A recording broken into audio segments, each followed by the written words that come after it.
Iskadal, iskadash me'laba. Iskadal v'iskadesh. Iskadal, iskadash me'laba. Iskadal v'iskadesh. Yesh me'laba. Oy min shemaya. Yesh me'laba. Oy min shemaya.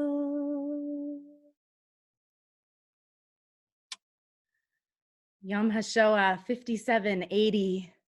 We will not gather in synagogues to say Kaddish for you this year. We light candles in our homes instead. We are sheltering in a collective Shiva with people we are trying to remember. We say your names, Eddie Winchink, Helen Farkas, Anne Frank, Eddie Hillesum. And perhaps we sit still at last with the grief of recalling the Holocaust. I remember my maternal grandmother, my Oma, hiding in the root cellar, Nazi boots overhead, the moment they shot her dog. I remember how my father's father's father knew to flee Warsaw and Vienna before it got too bad, carrying his piano and his children and his songs across the sea.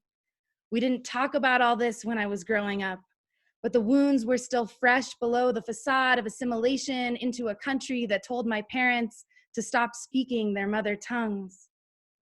The word genocide is built from side, killing, of a genos, a race or tribe or kind of people, which comes from the root word gene, which means to give birth. Even our ancestors who survived the Holocaust did not escape the genocide, the killing embedded itself in their genes, passed down to us in our nightmares, in our waking actions, our bones. In these pandemic times, trauma awakens like the sleeping bear emerging from winter hibernation. The bear was never gone, just lumbering in our caves. Trauma awakens. Trauma awakens. We worry constantly. We hoard toilet paper and canned food. We feel an insatiable hunger that rattles around even when our bellies are full. We panic and overreact. We can't slow down. We drive after perfection, even when Dayenu, it would be enough. We assume that bad things will happen. We become numb to the death toll. We feel guilty if we are okay, healthy, employed. We are seduced by power.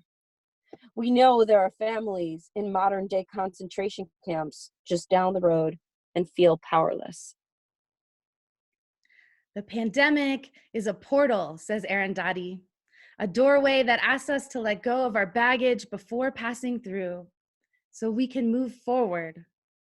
About the Shoah, they only taught me the pain, how we were victims. They didn't tell me about the hidden gems sparkling just below the surface.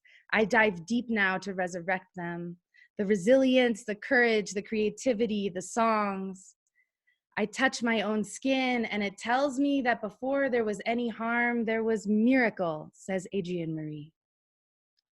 I excavate the voices of my people who cry out in hopeful chorus. The ancestors plead with me to remember we weren't only extinguished. We laughed, we worked hard, we danced. Come out, they say, get loud, they say, join the clamor. The nightly singing from the balconies of Italy, the banging of pots and pans from India to NYC to Brazil, the howling from porches across the rural Rocky Mountains and the California coast. The opposite of genocide is not just surviving, not just tolerance, it's kindness, love, justice, collective liberation. Observing Yom HaShoah is not only remembering the 6 million Jews, it's remembering the 11 million people murdered.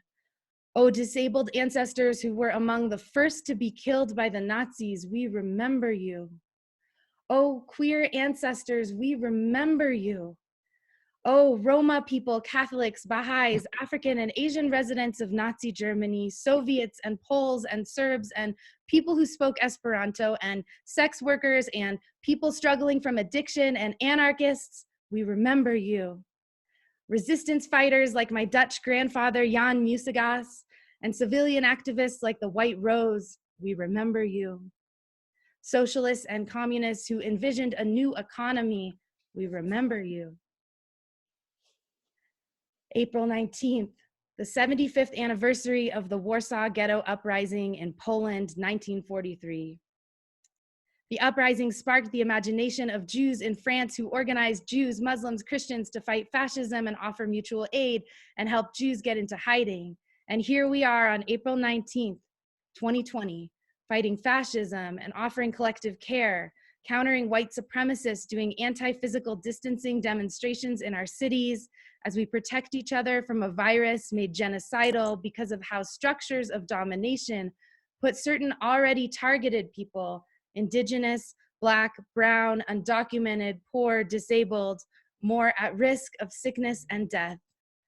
Leave it to the brave nurses who are seeing the loss and trauma of coronavirus up close to take direct action, blocking far-right folks here in Denver on the very anniversary of the Warsaw Ghetto Uprising. We chant in hashtags as we demonstrate online. Nurses, not Nazis. Rebellious caring. Hashtag social solidarity. Transcending trauma is not just getting over our own head trip, it's showing up for the most vulnerable among us now. It's protecting those on the front lines of this health crisis. It's calling the neighbor we never met and offering a warm meal. It's noticing the patterns of trauma and then deciding to sew a new stitch, to prepare a new table, to cast a new spell. May our grief connect us to others' grief. May our terror connect us to others' terror. May the trauma Jews have experienced not make us separate from other peoples. May it connect us to other peoples, says Dove. May it move us to care and act for all peoples and for the earth. And may the source of liberation for our ancestors protect us as we reach across isolation, across borders, and fear to tell stories, sing songs, and imagine, nay, realize liberation. This Holocaust Memorial Day, let us not only grieve for the millions murdered in the brutal Holocaust, but also call on the resourcefulness, resilience, and deep wisdom that got our people through to not only survive, but thrive. And let this resilience support us as we travel through this narrow place, this Mitzrayim of the pandemic, and care for each other so well. Iskada, Iskada, Shmeila, Iskada, Iskada,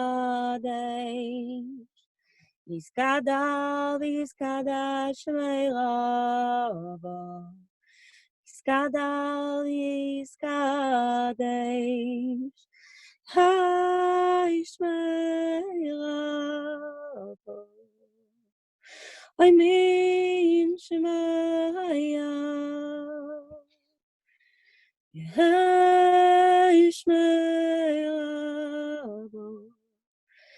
I mean Shemaya.